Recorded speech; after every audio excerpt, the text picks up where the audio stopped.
Good evening, everyone. I'm Candice Ruggiero, and welcome to Candice Ruggiero Love Speaks.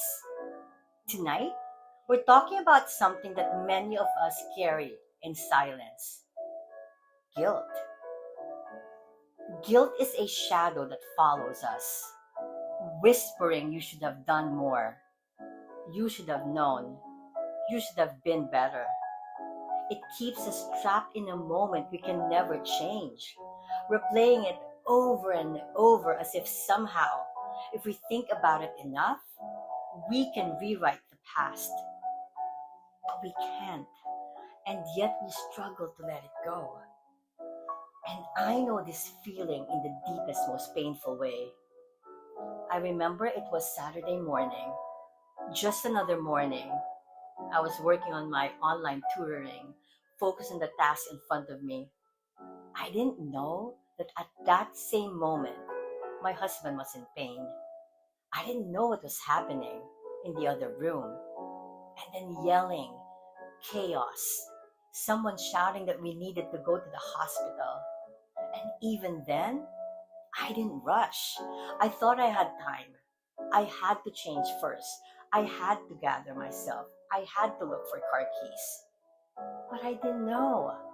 I didn't know that this was the moment, that this was it, that the life I had known, the life I had built with him, was about to shatter. And then he was gone, just like that. I never got to say goodbye. That guilt crept in instantly, wrapping itself around me like a weight I couldn't shake. Why didn't I run? Why didn't I know? Why wasn't I there sooner? The questions haunted me, each one cutting deeper than the last. And it wasn't just the guilt of that moment, it was all of it. The years before, the years of watching him suffer, of playing multiple roles, of carrying the weight of being his wife, his caretaker. And when he passed, the question that consumed me wasn't just, could I have saved you? It was I there enough? Did I take care of you enough? Did I comfort you enough? Did I ease your pain? Or did I fail you? Guilt is cruel that way. It doesn't just remind us of the past, it twists it. And it makes us believe we could have changed something unchangeable. It convinces us that we are to blame for things beyond our control. And when we live in that space for too long, it drains us emotionally, mentally, physically. It takes away our ability to move forward. It keeps us stuck in the moment that no longer exists.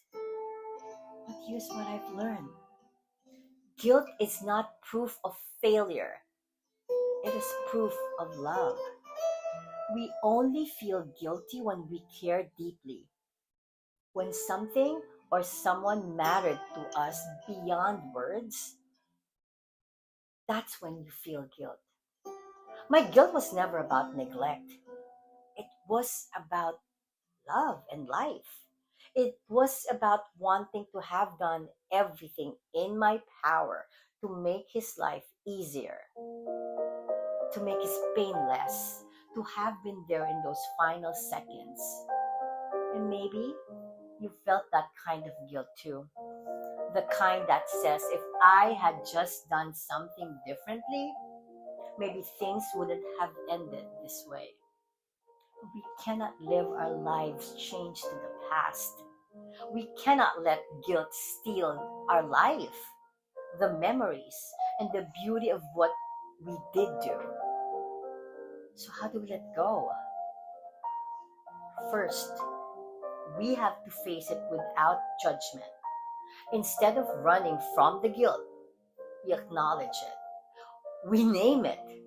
I had to sit with mine, to to look in the face and say, yes, I feel this.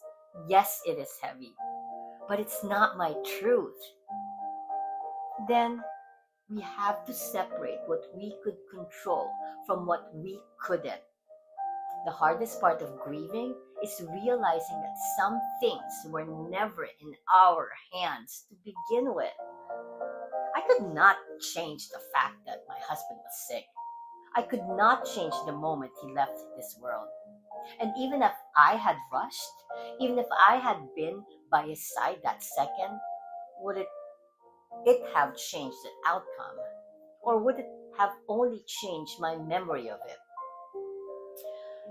We must stop punishing ourselves for things we didn't know at that time. If I had known that that was my last moment with him, of course I would have done things differently. But I didn't know. None of us do. We make choices in real time as best as we can with the information we have. And that has to be enough.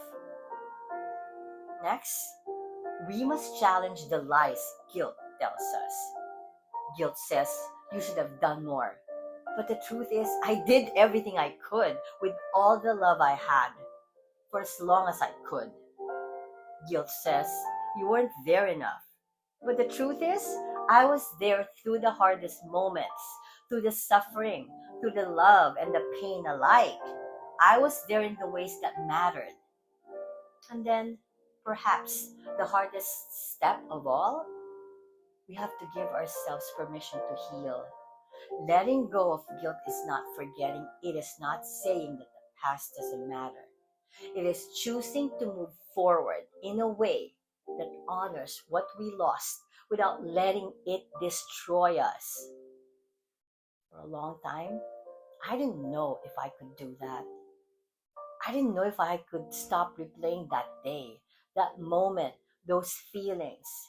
But I made a choice to believe that my love was enough, that my presence through the years, through the hard days and the good ones was enough, and that I was enough. And you are too. So if you're carrying guilt right now, I want you to ask yourself this.